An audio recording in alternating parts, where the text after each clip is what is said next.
Ashamaa akkam jirtan hordoftoonni chaanalii keenyaa guyyaa har'aan tanaa 1.3 major discoveries that revolutionized biology jechuun sadaffaa Antoine van Leeuwenhoek jechuun walitti deebinee jirra. Antoine van Leeuwenhoek kun is well renowned. Inni kun beekamaadha jira for his contributions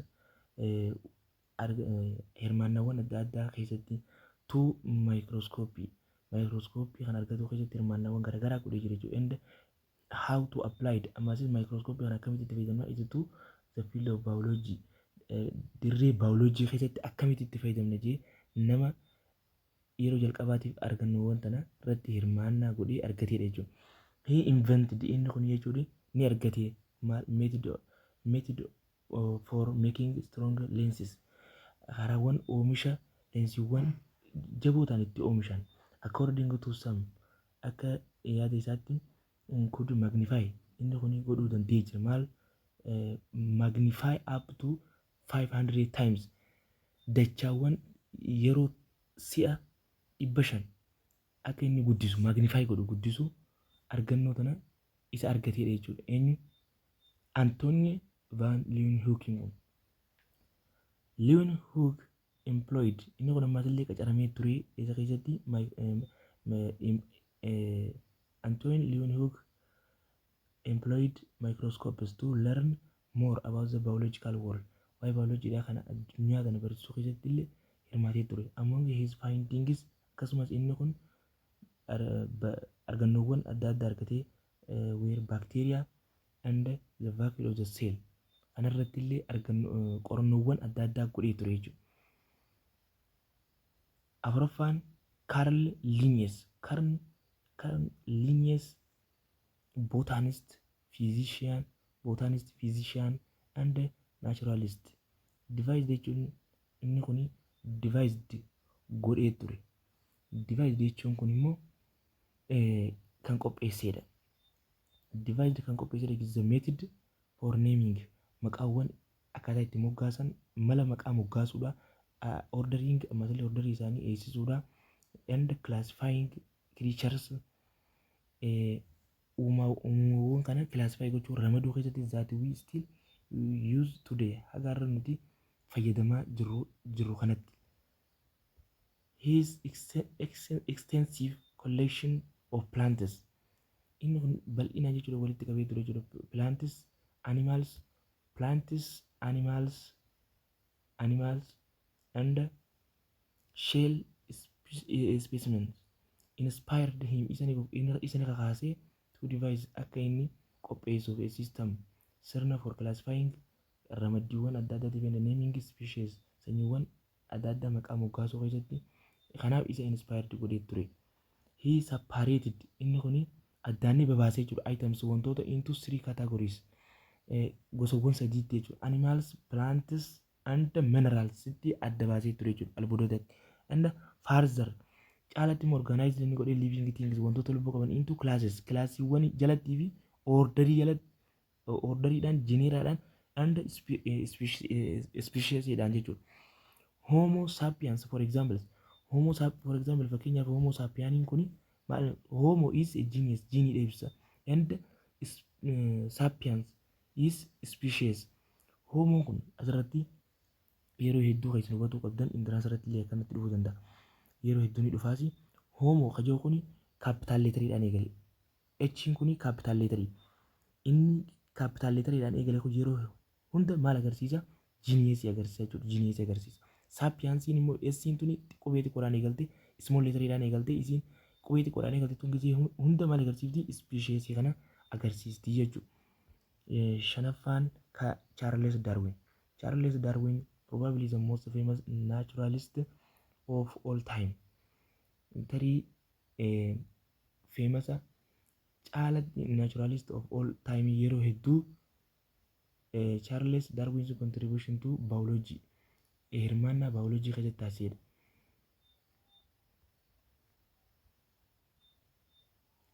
Hirmaannaa biolojii TV hirmaannaa biolojii keessatti fi society hawaasa keessatti is immense bal'inaan kan taasisaa kan hirmaataa ture. He established inni kun ni hundeesse that all species wantoonni sanyiiwwan hundinuu of life decided over time from common ancestors abbaa tokkorraa dhufanii with species continuing sanyiin isaanii kun immoo ammasis kan itti fufu to exist through the process of natural selection. His theory theory isaa kun his theory of evolution theory adeemsa jijjiirama tirannaa isaa kun was published in on the origin of species in 1859 and it is caused akkasumas sababa ta'e jechuudha quite the still he was disputing the long held belief that all species had been created by God. Wantoonni hundinuu wantoonni sanyiiwwan hundaa kan oomishaman kan uumaman created kan ta'an kan uumaman by God. Rabbiin yani at the beginning of the world addunyaa irratti yeroo jalqabaatiif Rabbiin uumaman jaaniiti belief kana jechuudha amananii jechuudha isaan kun. Evolution by natural selection combined evolution adeemsi jijjiirama tirannaadhaa kun jechuudha natural selection combined ta'e with Mendelian genetics wajjin combined ta'e is now accepted irraa fudhatama argatee jechuudha as the modern evolutionary scientists and the forms akkasumas uuman maal uumanii the foundations akkasumas uumanii foundations of much biological scientific endeavor saayinsiidha warra carraaqqiiwwan baayoloojii hedduu taasisaniif jechuudha. Gregor Mendel's extraordinary contributions didn't get the recognition it deserved until long after the Ferriers disease. Inni kun Gregor Mendel kun extraordinary wanta namni takka hin argatin nama argatuudhaaf irratti hirmaannaa guddaa godhee jechuudha. Didn't get garuu immoo inni kun hin arganne maal hin arganne recognition beekamtii itti deserved isaan maluun arganne jira until long after the Ferriers disease. He used inni kun ni fayyadame PC ni fayyadame jechuudha. Atara ni fayyadame to discover qorannoo gochuu keessatti and demonstrate the laws of genetic inheritance. Coining the terms dominant jechuun dominant and recessive since is process adeemsa isaati kunis. The laws were rediscovered. Seerowwan isaa kun inni irra deebi'uudhaan argate kun maal ta'e the turn of the 20th century jaarraa 20ffaa keessa irra deebi'uudhaan ni argame jechuudha. And provided akkasumas dhiyeessiiwwan adda addaa isaaf ni taasisee fi eenyuuf the mechanism for Darwin's theory kanaaf jechuudha. Natural selection to occur adeemsa natural theory maal jedhu natural selection kanaaf jechuudha kaka'umsate jechuudha. The two theoryewwan lamaan kun immoo combine walitti makuudhaan to form walitti dabalamuudhaan walitti dhufuudhaan to form ni uumanii our current understanding hubannoo keenya har'aan tanaatiif hubannoo keenya ammaan tanaatiif of the evolutionary process waa'ee nuti adeemsa jijjiirama tirannaa kanarratti qabnu kanaaf hubannoo guddaa nuuf uumee jira jechuun. Lewis Pasteuriin kun is regarded as the father of medical biology abbaa medical microbiology jaameetii beekame. His contributions jechuun inni hirmaannaawwan isaa saayinsii keessatti teknooloojii keessatti and medicina keessatti are nearly unparalleled in history. Seenaa isaatii wajjin unparalleled jechuudha. Akka gaariitti wal faana hin deemu jechuudha. Waliin madaaluu jechuudha seenaa isaatii wajjin. He pioneered inni kun nama yeroo jalqabaatiif takka immoo nama beekamaa ta'e jechuudha. Molecular asymmetry research demonstrated that bacteria cause fermentation and disease. Introduced akkasuma ka ibse masalee pasteurization ka ibse rescued Francis Beer wine and the silk industries and developed anthrax jechuun kun serious disease dhibee baay'ee hamaa ta'e ka katilii shippiiwwan horiiwwan dhibeewwan animaaliiti guutumaan guutuutti dhibeewwan animaaliiti sometimes ilma namaatillee dhibee qabuu danda'u dhibee hamaadha jechuudha. Under rabies vaccines akkasumas talaalliiwwan dhibee saree maraatteetiif illee nama qorannoo guddoo godhee argateedha jechuudha. Robert Koch was a well-known German physician. Physicianii biyya German kan baay'ee beekamaa ta'ee fi who pioneered microbiology as the father of modern.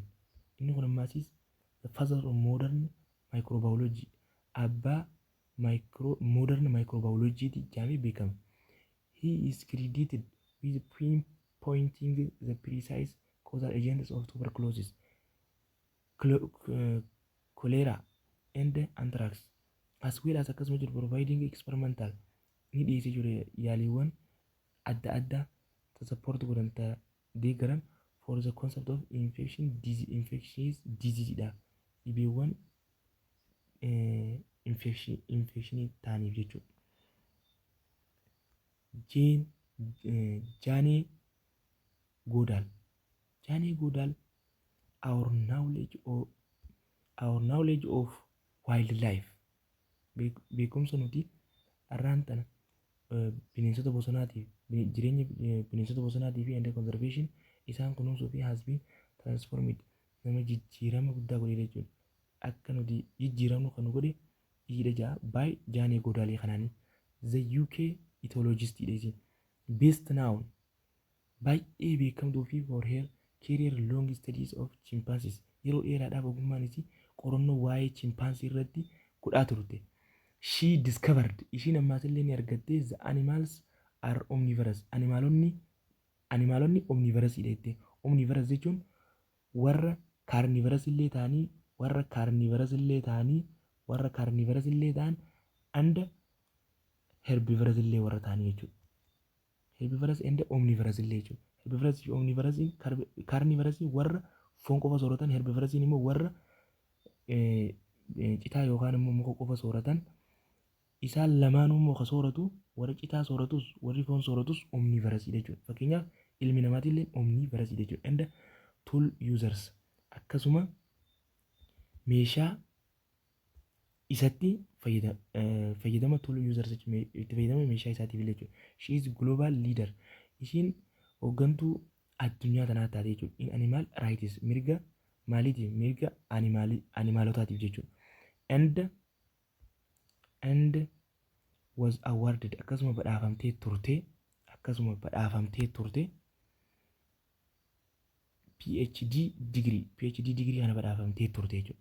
From University of Cambridge, University tanarra, without holding a bachelor's degree jalqabaa qabaatuudhaan maletti jechuudha. First degree qabaachuudhaan maletti PhD degree kana badhaafamtee eessarraa? University Cambridge kanarraa jechuudha.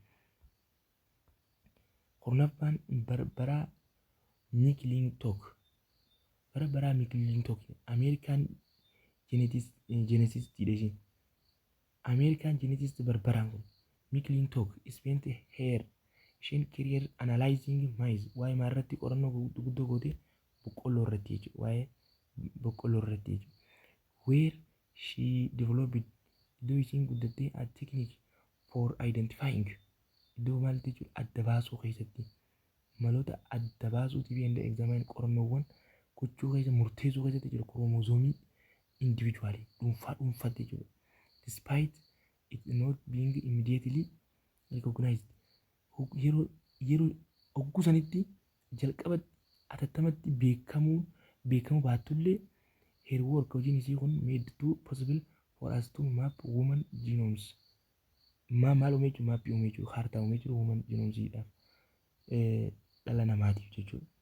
She was awarded, isheen tunis akkasuma badhaafamtee turte Nobel Peace Prize kana badhaafamte in 1983 for her discovery of transposition and how genes could turn their physical characteristics on and off. Watson and Crick, James Watson and Francis Crick were shot to fame. Nama yeroo jalqabaatiif shot godhee jiru dhoose takkaa'uu immoo nama yeroo jalqabaatiif dhukkaasedha jechuudha. Tuuffii jechuudha beekamtii in 1962 for their discovery of structure of DNA argannoowwan caasaawwan DNAtiif jechuudha. And winning the medical Nobel Prize akkasuma warra dorgomaa turedha jechuudha. Medical Nobel Prizeidhaaf in the process adeemsa keessatti adeemsa maalii keessatti adeemsa medical Nobel adeemsa DNA kana keessatti nama adeemsa godhaa turedha jechuudha. Argannoowwan isaa kana keessatti their model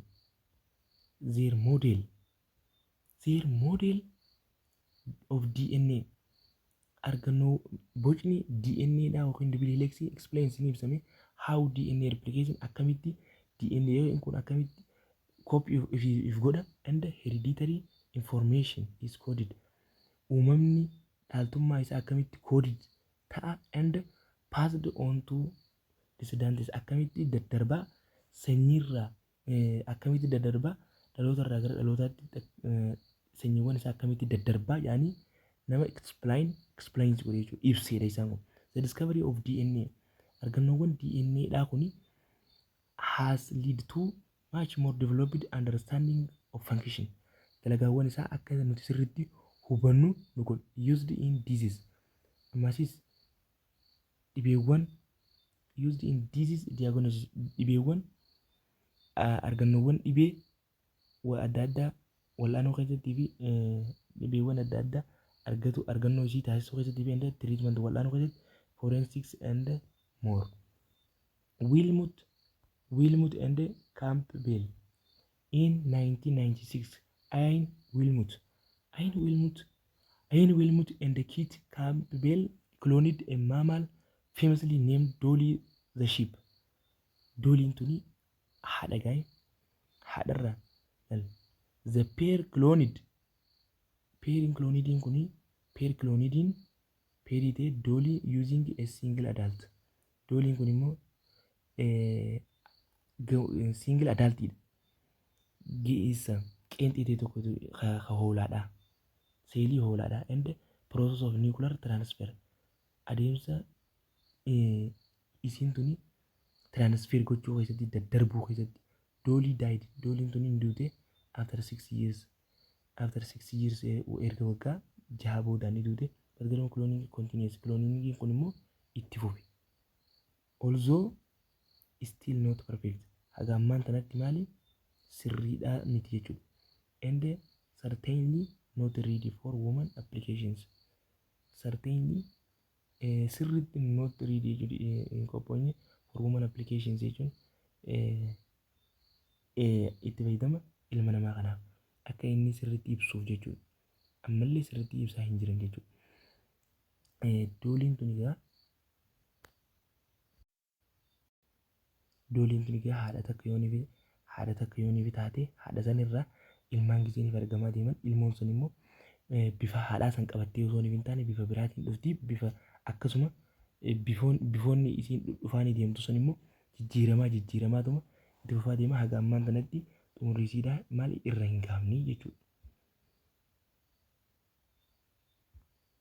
Kanatti aansee egaa 1.4 the contributions of biological discoveries hirmaannaawwan yookaan gumiiwwan biological discoveries argannoowwan bioloojiidhaa to society hawaasa keessattii fi and the environment naannoo keessatti kaja'uu kana kan waliin laallu ta'a. The invention of devices meeshaawwan argaman argannoowwan meeshaa such as microscope akka microscope and curative medications such as penicillin has transformed human life akka jijjiiramuuf jechuudha. Jireenya ilma namaa kana keessatti akka jijjiirama qaba jechuudha. The biological discoveries argannoowwan bioloojiidhaa kuni aid ni gargaaru jiru humans ilma namaa ni gargaara in developing abilities required dandeettii argannoowwan isaa waan argatu kana akka guddifatu isa godha jechuudha. Dandeettiiwwan argannoo akka inni guddifatu isa godha jechuudha. For the use of living systems wantoota lubbuu qabaniis sirnawwan lubbuu qabaniis wantoota lubbuu qabanillee fayyadamee influencing natural process takka immoo dhiibbaa naachuraal piroosesii jechuudha. Adeemsawwan uumamaatiin to produce products wantoota oomishuu keessatti jechuudha. Systems jechuun sirnawwan or settings that aid in women development guddina gargaarsa ta'a guddinaaf gargaarsa ta'a jechuudha. Guddina ilma namaatiif gargaarsa ta'a jechuudha. Women development guddina ilma namaa keessatti gargaarsa ta'a jechuudha. Some biological discoveries argannoowwan baayoloojiidhaan muraasni isaaniitii fi and their impact on women society dhiibbaan isaan uuman ilma namaa irratti dhiibbaan tun gara lama akka lama qoodamti ta bu'aatii fi ta negatiiviti illee ni jirti. Positive and negative jedhamtee impact ni jirti jechuudha. Tun amma ta bu'aati jechuudha. And the natural environment natural environment are described further in these sections. Azalatti ni ibsine jechuudha. Waa'ee natural uumama naannoo keenyaatti illee azalatti akka gaariitti ni ibsine jira. The microscope is a device inni kun maali meeshaadha. Microscopiin kun maali? Microscope is a device meeshaadha inni kun that magnifies objects ka wantoota guddisu takka orgaanizimoota ka guddisu jechuudha. That are too small ka baay'ee xixiqqoo ta'an to be seen with the naked eye ija keenya qullaadhaan ka arguu hin dandeenye wanta guddisee nu agarsiisu jechuudha.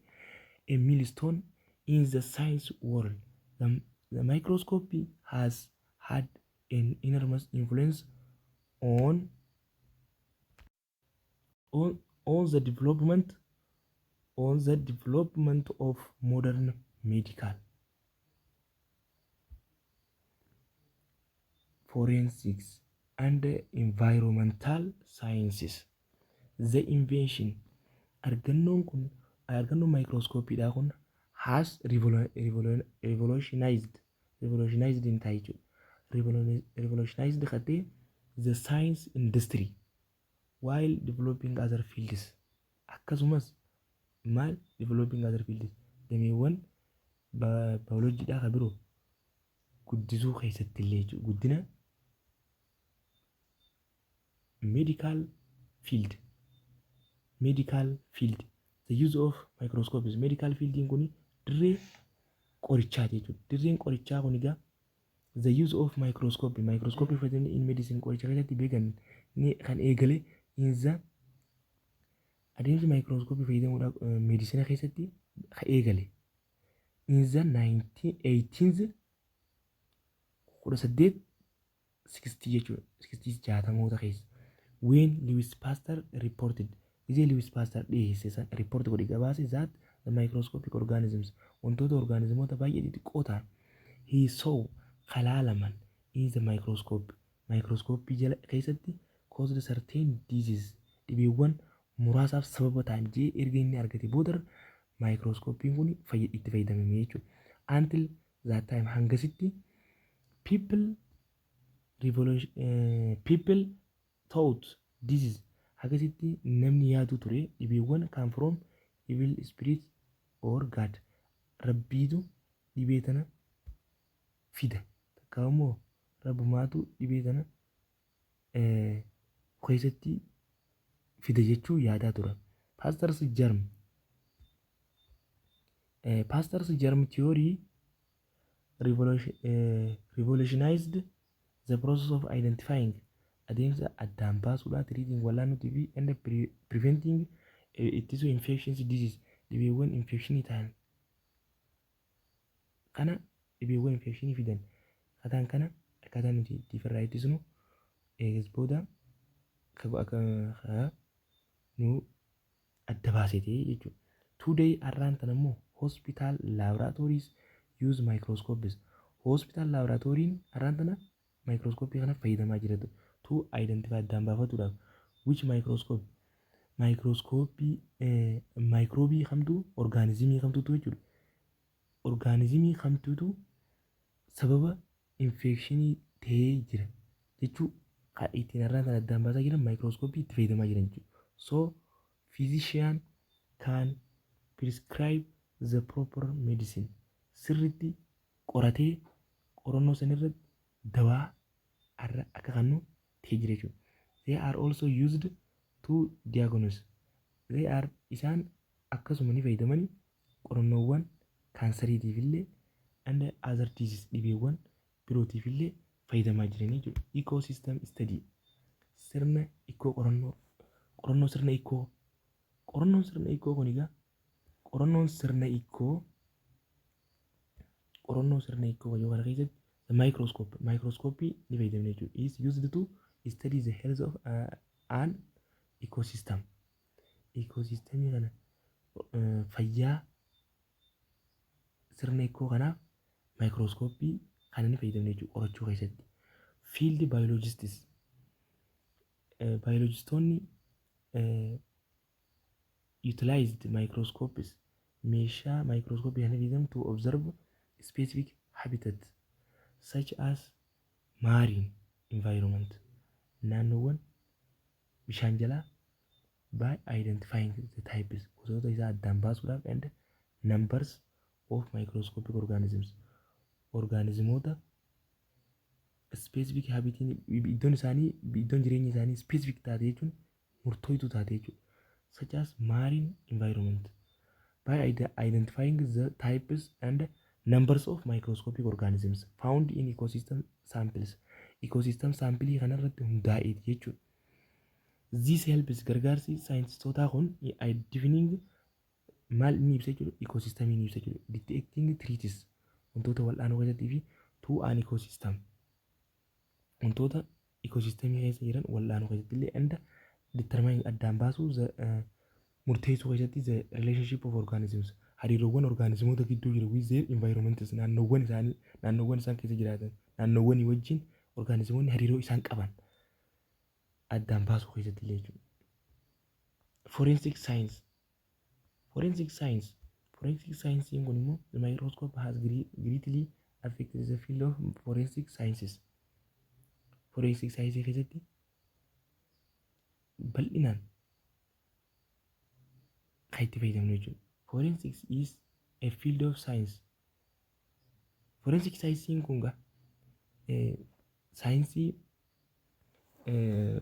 damee saayinsaawaa ta'e used to gather walitti qabuudhaaf itti fayyadamnu jechuudha isa kana.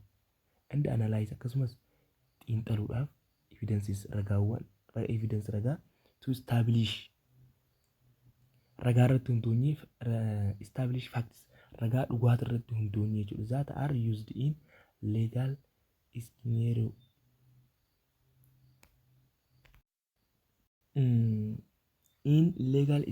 jechuun wanta inni ta'a jaamee yaadamu tokko ni danda'ama ta'uu danda'a jee waan yaadamu tokko irra dhaabbatee jiru. The microscope kun egaa the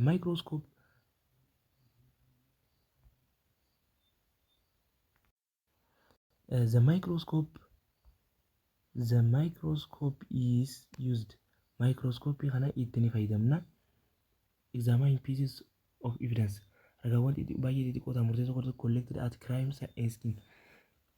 Yakkawwan raawwataman tokko walitti qabu keessatti that may have information yakka raawwatame tokko ragaawwan isaa walitti qabnee murteessoo keessatti not visible to the human eye. Ta'u ija ilma namaatiin talaalamtee hin mul'anne jechuudha. For example fakkeenya striations in bullets can be examined under a microscope to see if they match bullets shot from a particular gun. Qawwee murteessoo takkarraa iziinii fi xiyyitiin dhukkaafamte. Atomic study qorannoowwan atoomawaa. The invention of the powerful argannoon kun egaa powerful atomic force or electron microscopy has enabled scientists to study cells. Saayintistoonni kan gochuu keessatti seeliiwwan qorannoo gochuu keessatti at an atomic level sadarkaa atoomawaa keessatti. This enables jechuun danda'amiinsi kun this enables scientists dandeettiiwwan saayintistootaa wantuu scrutinize viruses at their atomic level sadarkaawwan atomawaa isaaniitti jechuudha. And influence them for the delivery of innovative treatments. Argannoowwan isaanii wal'aansa argannoowwan isaanii keessatti and the electron microscopy. And the electron microscopy also enables scientists to study. Scientistoonni akkasuma scientistoonni qorannoo hojii godhan san keessatti and understand the types of viruses. Hubannoowwan gosoota vaayirasiitii fi and understand how they infect the body. Akkamitti qaama ilma namaa kana kaja'u keessatti jechuudha. Genetic study qorannoo jiinii keessatti jechuudha. Microscope has had a significant impact on genetics research. Qorannoowwan geneticsii kana keessatti baay'ee barbaachisaadha jechuudha. A microscope is used. Microscope kun egaa baay'ee significant barbaachisaadha. Microscope is used. Microscope kana ittiin fayyadamna by scientists. Scientistoonni ittiin fayyadamanii to examine murteessuudhaaf maal certain genetic makeup jiiniiwwan maalirraa akka isaan oomishaman isa sirrii murteessuu keessatti jechuudha. This also kuni akkasumas allow scientistoota ni eeyyama to evaluate genetic abnormalities, regenerations, dhaloota dabarsuu and tishuuwwan du'an qorannoo evaluate qorachuu keessatti the science of genetics is used to science of genetics jechuun saayinsiin jiiniiwwanii kun is used akkasuma ittiin fayyadamna to maaliif itti fayyadamna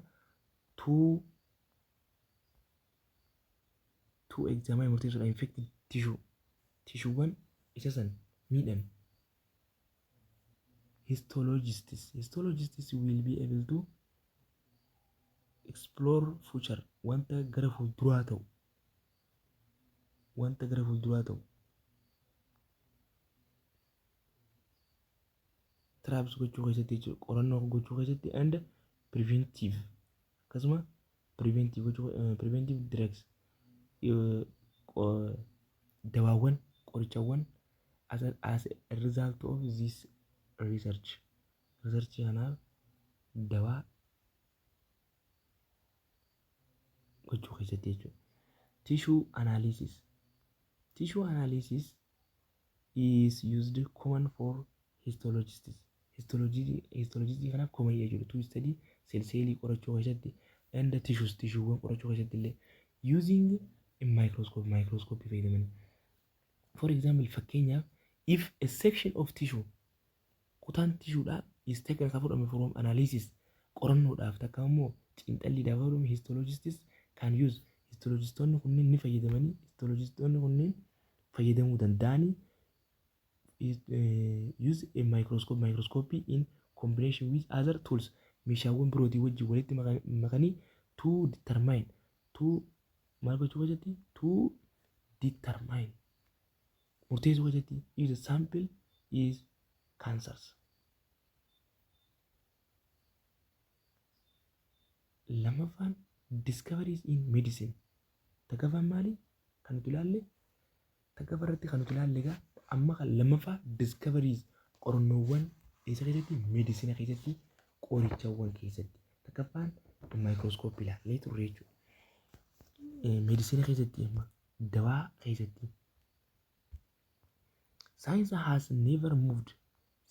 Saayinsoonni gonkumaa hin deeman jechuudha. At such a rapid rate saffisaan deeman as it is happening now.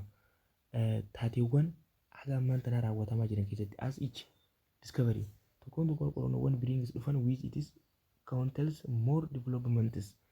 It stands ni dhaabbata kun to reason sababa that our scientific understanding has upgraded with time. Maali wajjin yeroodha wajjin. So great are many of these developments. Guddinawwan dhugaa ta'an keessatti and they have impacted our daily life style. Jireenya keenya guyyaa guyyaa keessatti illee so much baay'ee jechuudha. It is sometimes yeroo takka almost irra caalatti impossible hin danda'amtu imagine gochuun hin danda'amu jechuudha. A world akka addunyaa kanatti jechuudha. Addunyaa kanarratti before maal dura many of these breakthroughs.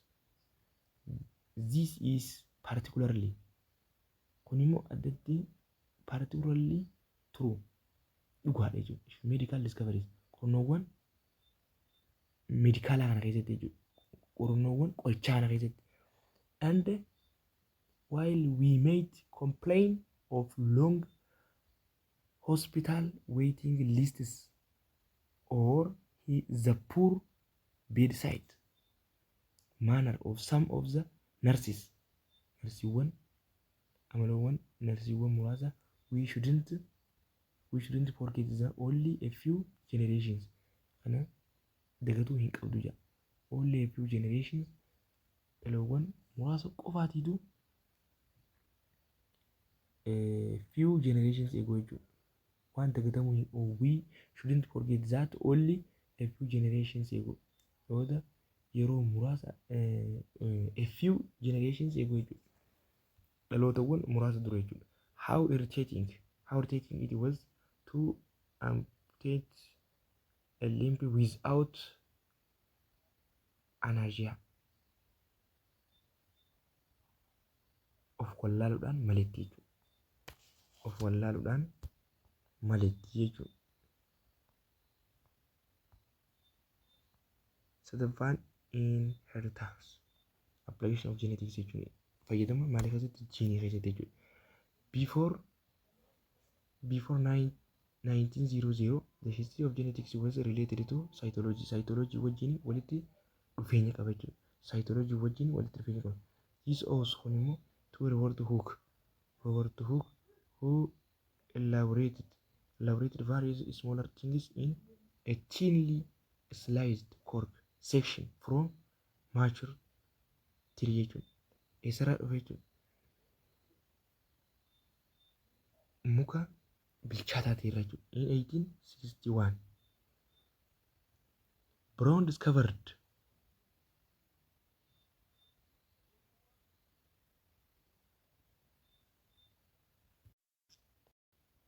discovered a consistent structure present in a regular way. Karaa arraan tana dhaabbataatiin jechuudha. Called nucleus kajaamu. Then Stilliden and Schwann presented cell theory. Cell theory kana sirriitti ni ibsan jechuudha isaan. 1836 up to 1840 to depict various structures present in the cell and their nature. Uumama isaanii keessatti illee jechuudha. Uumama isaanii keessatti illee.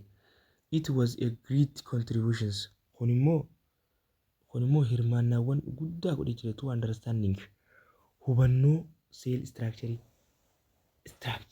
caasaawwan structure hubatu keessatti gahee guddoo taphatee shoora guddoo taphatee jiru. After other contributions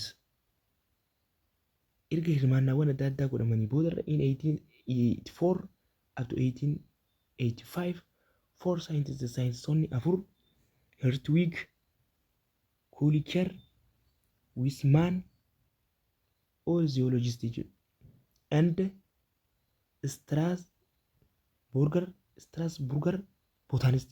Inni immoo waa'ee biqiltuu irratti jechuudha. Botanistiin waa'ee biqiltuu irratti, zoologistiin immoo waa'ee botanistiin waa'ee maal irratti, animaalii irratti, zoolojiin waa'ee botanist irratti, zoologistiin waa'ee animaalii irratti, botanistiin waa'ee plant irratti.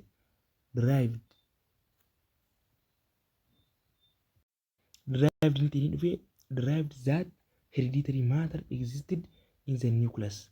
Nucleus keessa existed jiraata. In that material which makes up chromosomes. Wanni chromosoomiin isa irraa oomishamu san jechuudha. After the discovery of Mendel's erga qorannoo Mendel boodarra hojjetee boodarra his laws akkasumas seerota isaa boodarra genetics jiiniiwwan took a progressive turn. Isaan akkam yaanii ni fudhatamanii akka maalitti progressive continuousity jechuudha.